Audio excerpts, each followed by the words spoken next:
Okay, welcome friends. तो यहाँ पे जो आपका मॉडल पेपर का जो सॉल्यूशन है उसी की सीरीज में यहाँ पे हम आगे बढ़ते हैं और यहाँ पे आपका जो 5th मॉडल पेपर है उसका पार्ट 3 डिस्कस करते हैं। तो देखो यहाँ पे समझो, एक बार कंसेप्ट समझो। देखो यहाँ पे पहला क्वेश्चन है कंट्रोल प्लस पेज डाउन। अच्छा, आप कह रहे हो कंट्रोल के साथ आप क्या कर रहे हो, पेज डाउन। मतलब क्या कर रहे हो, कंट्रोल की के साथ क्या कर रहे हो, आप पेज डाउन को प्रेस कर रहे हो। ठीक है, कीबोर्ड में कंट्रोल के साथ पेज डाउन प्रेस कर रहे हो। तो उससे होगा क्या, देखो उससे क्या होगा कि आपका जो कर्सर है ना वो एक पेज डाउन आ जाएगा। तो देखो बहुत इजी कंसेप्ट है, आपका कर्सर एक पेज डाउन आ जाएगा। आप क्या कर रहे हो, कंट्रोल प्लस पेज डाउन कर रहे हो, इसका मतलब कर्सर को एक पेज डाउन कर रहे हो। तो यहाँ पे क्या हो जाएगा, यहाँ पे हो जाएगा B is the right answer, move the cursor 1 page down. आपका कर्सर क्या हो जाएगा, एक पेज से डाउन हो जाएगा। ठीक है, तो राइट आंसर क्या होगा, B is the right answer. Okay, next देखो यहाँ पे, देखो नेक्स्ट क्वेश्चन कह रहा है which is the least impact factor in teaching. ये कह रहा है शिक्षण में सबसे कम महत्वपूर्ण कारण कौन सा है। ठीक है, अच्छा इसमें दे रहे हैं punishing the students and maintaining discipline in the class.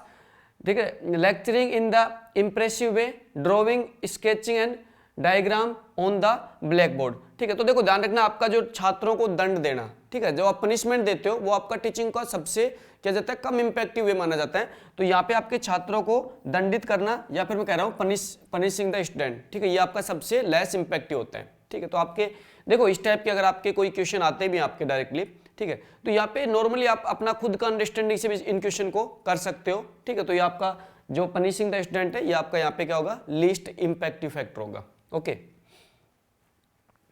देखो वैल्यू एजुकेशन स्टैंड फॉर, ये कह रहे हैं कि जो मूल्य शिक्षा है, मूल्य शिक्षा उसका अर्थ क्या है। देखो समझो, वैल्यू एजुकेशन, वैल्यू एजुकेशन मतलब मूल्य शिक्षा का अर्थ क्या है। देखो मूल्य शिक्षा का अर्थ ये होता है कि जिसमें आप क्या करते हो, आप गुणों का समावेश करते हो। इसका मतलब है, देखो मूल्य शिक्षा का अर्थ क्या है, वैल्यू एजुकेशन मतलब होता है कि हम जिस भी स्टूडेंट को हम वैल्यू एजुकेशन दे रहे हैं उसमें क्या कर रहे हो, गुणों का समावेश कर रहे हैं, जिसके साथ क्या होगा, वो उन गुणों के साथ, गुणों के समावेश के साथ अपने आप को क्या बनाएगा, उस काबिल बनाओगे अपने आप को कि वो समाज के सामने अपने आप को, उसकी जो इमेज है वो बहुत अच्छी रहे, समाज के साथ, वो समाज के साथ जुड़ के काम करे। ठीक है, तो वो सारे क्या करेंगे, ये सारे के सारे क्या होते हैं, गुणों का समावेश। ठीक है, तो जो आपकी मूल्य शिक्षा होती है वो आपका किसका होता है, गुणों का समावेश होता है। ओके, अच्छा इंग्लिश में राइट आंसर क्या हो जाएगा, इनकलकेशन ऑफ वर्टस ना। अच्छा नेक्स्ट देखो यहाँ पे, देखो कंट्रोल प्लस एफ। अच्छा कंट्रोल प्लस एफ क्या होता है, फाइंड के लिए आता है। ठीक है, कंट्रोल प्लस एफ आप जब भी आप दबाते हो तो देखो क्या होता है, आपका क्या होता है, डायलॉग बॉक्स आ जाता है। ठीक है, उसमें क्या होता है, आप फाइंड मतलब किसी भी, जैसे सपोज करो आपको कोई एक सिंगल कैरेक्टर फाइंड करना है या फिर कोई स्ट्रिंग फाइंड करनी है, तो किसका यूज करते हो आप, भाई कंट्रोल प्लस एफ का यूज करते हो। अच्छा उसके साथ ध्यान रखना, उसके साथ एक रिप्लेस, मतलब उसके साथ एक बटन और आता है कि आप फाइंड करने के बाद आप रिप्लेस करने के, वहां पे डायलॉग बॉक्स में, उसी डायलॉग बॉक्स में आप रिप्लेस करने के लिए आपका एक बटन का ऑप्शन शो होता है। तो देखो कंट्रोल प्लस एफ से आप जनरली फाइंड करते हो। ठीक है, तो आपको ये ध्यान रखना है, open find and replace dialog box with the activating find tab. बिल्कुल सही बात है भाई, इससे क्या होता है, देखो आप क्या करते हो, क्या जो आपने फाइंड पे क्लिक किया है, ठीक है, उसमें क्या आपका एक्टिवेटेड डायलॉग, मतलब आपका क्या हो जाएगा, जब भी आप जहां पे वर्ड है वहां पे आपका एक्टिवेट हो जाएगा आपका, ठीक, कर्सर आपका एक्टिवेट हो जाएगा, उसको आप रिप्लेस भी कर सकते हो। तो यहाँ पे ए इज द राइट आंसर, तो ए इसका राइट आंसर है। ठीक है, तो इसका राइट आंसर क्या होगा, ए इज द राइट आंसर।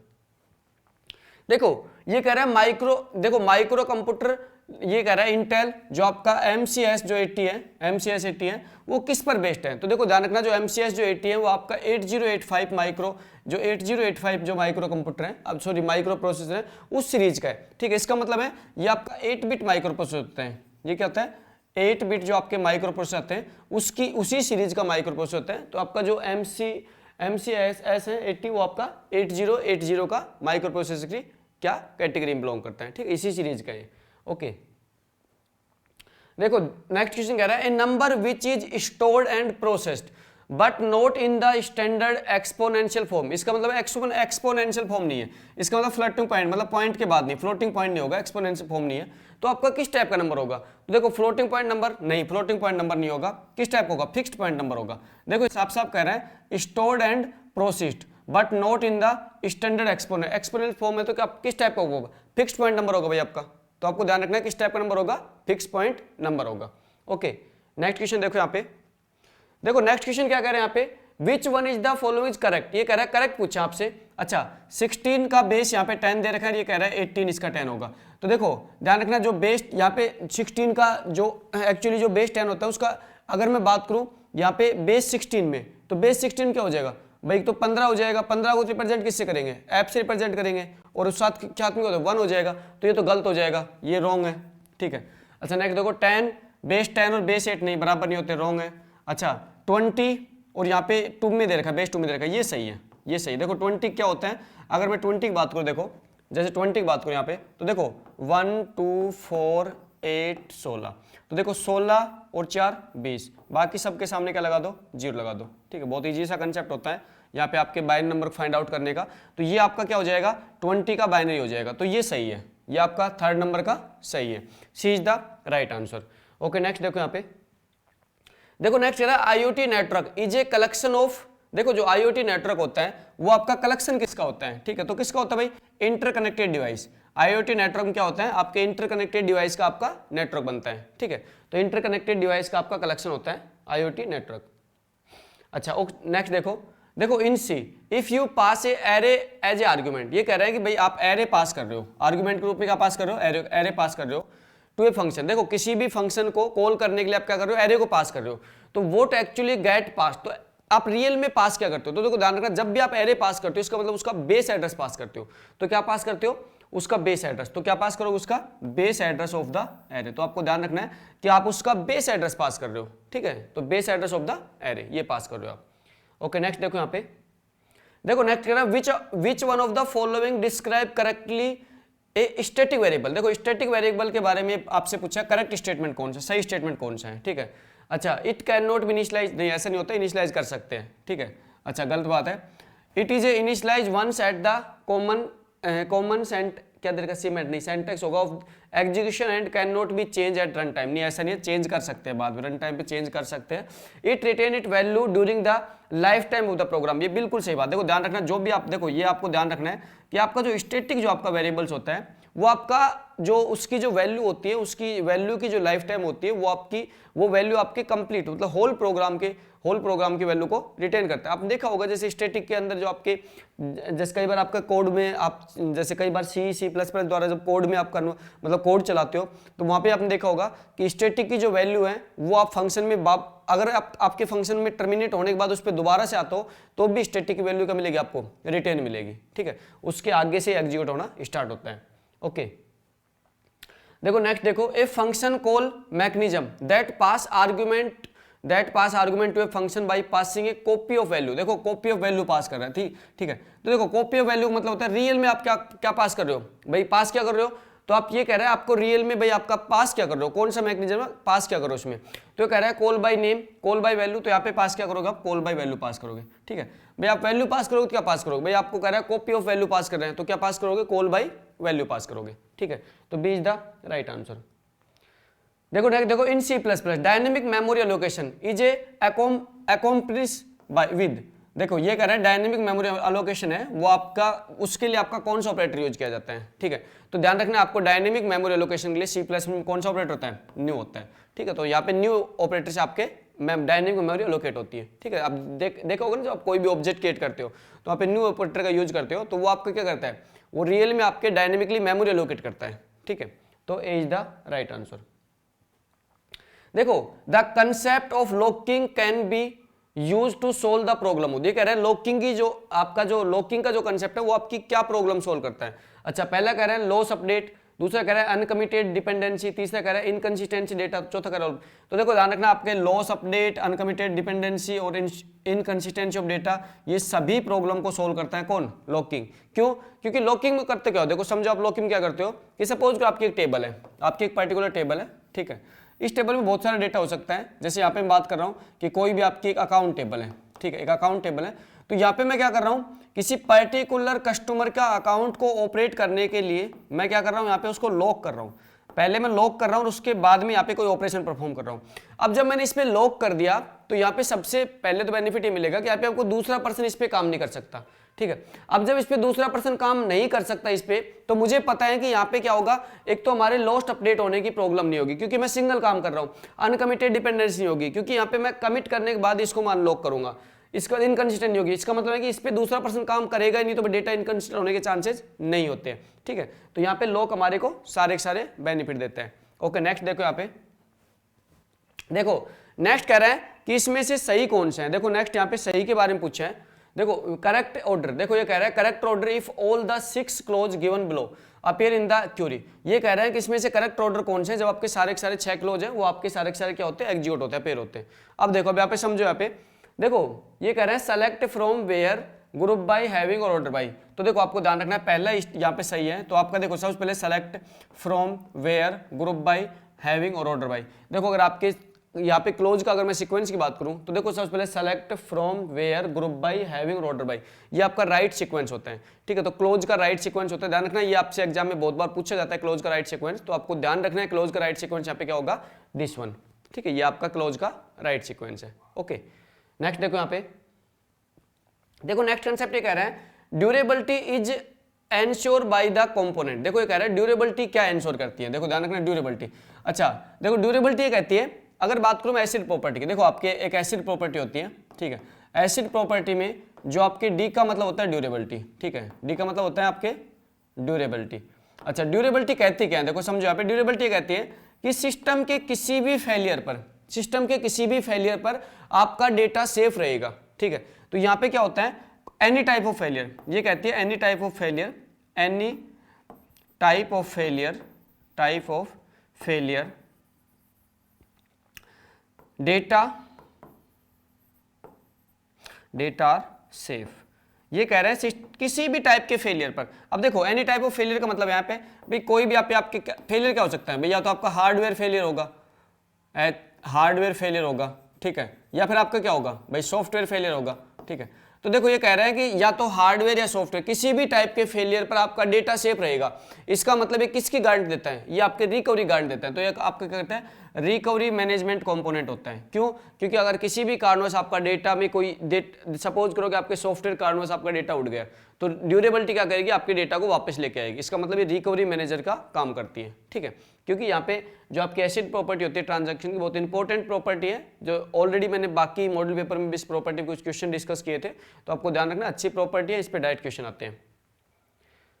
देखो नेक्स्ट कह रहे हैं which layer of OSI determine the interface of the system with the user. तो देखो ध्यान रखना, आपकी जो एप्लीकेशन लेयर होती है, जो आपकी एप्लीकेशन लेयर होती है वो आपके यूजर के साथ इंटरेक्ट करती है। ठीक है, तो आपकी एप्लीकेशन क्यों, क्योंकि हम डायरेक्टली हमारा जो कंप्यूटर होता है, अगर बात करूँ हमारा जो कोई भी डिवाइस होती है हमारी, वो डायरेक्टली किसी एप्लीकेशन लेयर से अटैच होती है। भाई एप्लीकेशन लेयर क्या करती है, एप्लीकेशन रिलेटेड हमें सर्विस प्रोवाइड करती है, तो हमारी एप्लीकेशन रिलेटेड सर्विस जो होती है वो हमारी एप्लीकेशन लेयर से मिलती है। तो हमारा जो यूजर होता है वो डायरेक्टली किसी एप्लीकेशन लेयर से इंटरेक्ट करता है। अच्छा देखो वर्चुअल मेमोरी, देखो ध्यान रखना वर्चुअल मेमोरी क्या होती है। वर्चुअल मेमोरी का मतलब होता है कि यहाँ पे आपके वर्चुअल मेमोरी, पहली बात तो कंसेप्ट है आपके डिस्क का, इसका मतलब हार्ड डिस्क का पार्ट होती है। अच्छा कंसेप्ट क्या होता है कि सपोज करो आपकी रैम की साइज है, वो रैम की साइज है 4 GB, अब उसमें आप 6 GB का 8 GB का आप गेम प्ले कर सकते हो, या फिर आप मैं कहूँ और कोई जो प्रोग्राम और दूसरा प्रोग्राम भी उसमें एग्जीक्यूट कर सकते हो जिसकी साइज 4 GB से ज़्यादा है। ठीक है, इसका मतलब यह है कि आपके कम साइज की रैम होने के बाद भी उससे ज़्यादा साइज के प्रोग्राम को आप एग्जीक्यूट कर रहे हो, ये कंसेप्ट होता है वर्चुअल मेमोरी का। ठीक है, अच्छा वर्चुअल मेमोरी पार्ट होती है हार्ड डिस्क का। ठीक है, तो ये क्या करती है, ये यूजर को भ्रम में डालती है कि भाई आपकी जो रैम है ना उसकी साइज ही ज़्यादा है।